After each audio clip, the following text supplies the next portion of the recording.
আজকে আমরা জার্মানির এক ঐতিহাসিক শহর মাইসেনে যাব। এখানে কি রয়েছে জানেন? এখানে রয়েছে দুটি অনন্য নিদর্শন, মাইসেন ক্যাসেল আর মাইসেন ক্যাথেড্রাল। এলবে নদীর পাড়ে পাহাড়ের চূড়ায় মাথা উঁচু করে দাঁড়িয়ে রয়েছে এই দুটি স্থাপত্য। এই দুটি স্থাপত্য শুধু জার্মানিরই নয়, সমগ্র ইউরোপের ইতিহাসের এক অমূল্য সম্পদ। আরেকটি কারণে মাইসেন বিশ্ববিখ্যাত, মাইসেন পোর্সেলিন বা চীনাপাত্র তৈরির জন্য।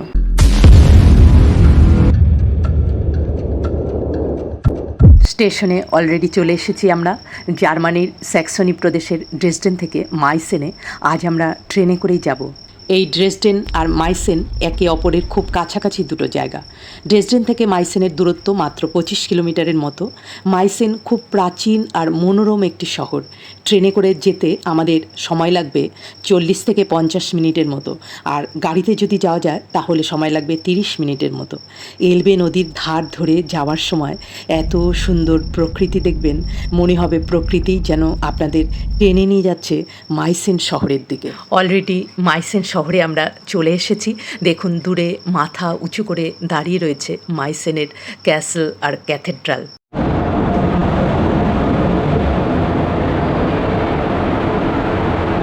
মাইসেন স্টেশনে নেমে পড়লাম।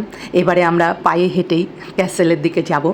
জার্মানির শহর বলুন বা গ্রাম বলুন, প্রত্যেকটি জায়গায় ভীষণ পরিপাটি করে গোছানো আর সুন্দর, পাথর বসানো সুন্দর রাস্তা। এই মাইসেন শহরটি শুধু দুর্গ আর ক্যাথেড্রালের জন্য বিখ্যাত তা কিন্তু নয়। এই মাইসেন শহরকে বলা হয় ক্র্যাডেল অফ স্যাক্সনি, অর্থাৎ স্যাক্সনির ইতিহাসের জন্মভূমি। এখানেই স্যাক্সনি অঞ্চলের প্রশাসনিক আর ধর্মীয় কেন্দ্র গড়ে উঠেছিল সেই 10ম শতকে। জাস্ট রাস্তাগুলো দেখুন কি সুন্দর করে সাজানো, এরকম মাঝে মাঝে ফুল, আবার একটু বসার জায়গা, আর দুপাশে সব স্ট্রাকচারগুলো। এখানে তো আবার দেখছি কি সুন্দর গোলাপের গাছ।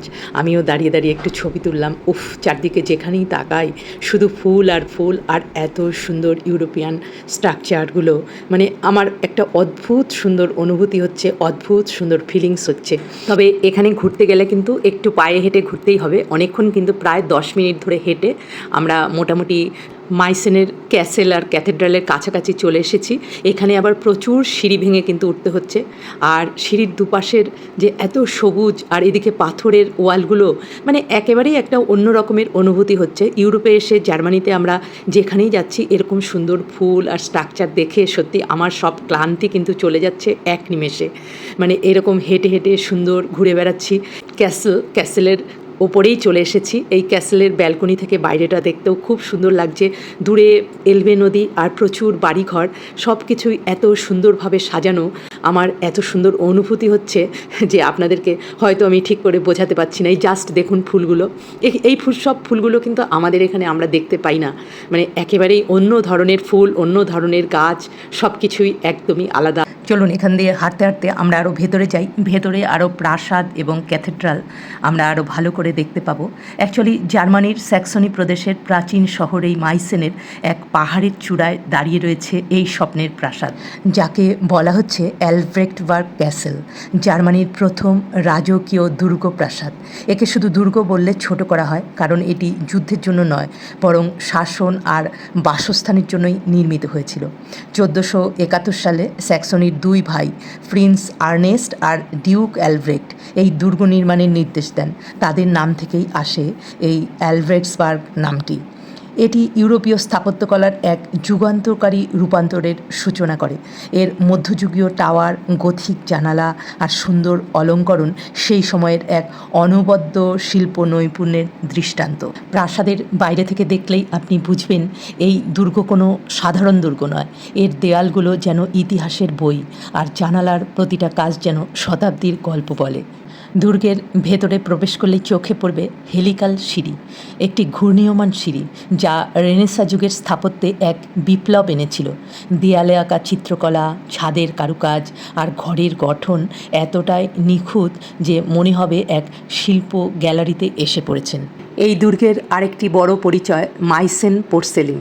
1710 সালে এখানেই শুরু হয় ইউরোপের প্রথম হার্ড পোর্সেলিন ফ্যাক্টরি। তখনকার রাজা অগাস্টাস দ্য স্ট্রংয়ের আমলেই শুরু হয় এই মহাযাত্রা।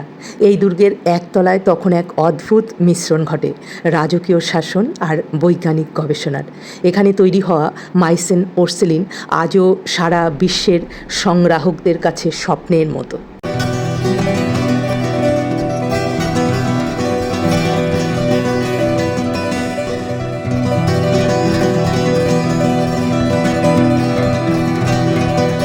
দুর্গ থেকে বাইরেটা দেখতে কিন্তু অসম্ভব সুন্দর। সামনে এলবে নদী আর দূরে ট্রেন যাচ্ছে, অপূর্ব সুন্দর একটা দৃশ্য।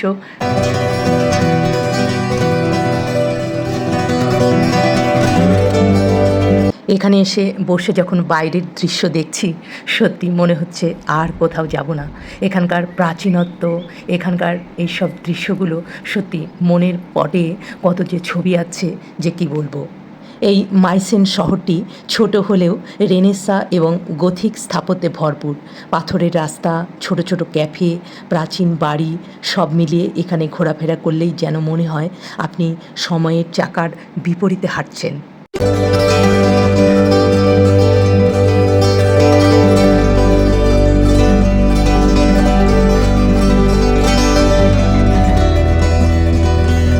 অনেকক্ষণ বসে থেকে এইবার আমরা নিচে নামছি। ক্যাসেলের ওপর থেকে এই সোজা সিঁড়িটা একদম নিচে নেমে গেছে অনেকটা। সোজা সিঁড়ি দিয়েই একদম নিচে নেমে যাব। যেতে যেতে এই নানা রঙের ফুলগুলো আর এই স্থাপত্যকে পেছনে ফেলে আমরা এগিয়ে যাচ্ছি। সত্যি এ এক অপূর্ব দৃশ্য। চার্চের ঘণ্টার আওয়াজ শোনা যাচ্ছে। ইউরোপ ট্যুরের 7ম পর্বে আপনাদের দেখালাম মাইসেন ক্যাসেল আর মাইসেন ক্যাথেড্রাল। কেমন লাগলো আপনাদের অবশ্যই আমাদের জানাবেন। এই মাইসেন ক্যাসেল শুধুমাত্র একটি স্থাপত্য নয়, এটি জার্মান সংস্কৃতির, কৃষ্টির এবং শিল্পকলার এক অমর স্মারক।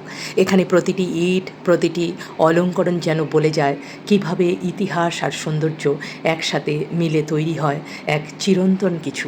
ভিডিওটি ভালো লাগলে বন্ধুদের মধ্যে শেয়ার করবেন। আর যারা আমাদেরকে নতুন দেখছেন, ইউরোপ ট্যুরের এরকম অভিজ্ঞতার সাক্ষী হতে চ্যানেলটিকে সাবস্ক্রাইব করে রাখুন। নেক্সট এপিসোডে আবার দেখা হচ্ছে আপনাদের সঙ্গে। Stay tune for the next. Bye bye.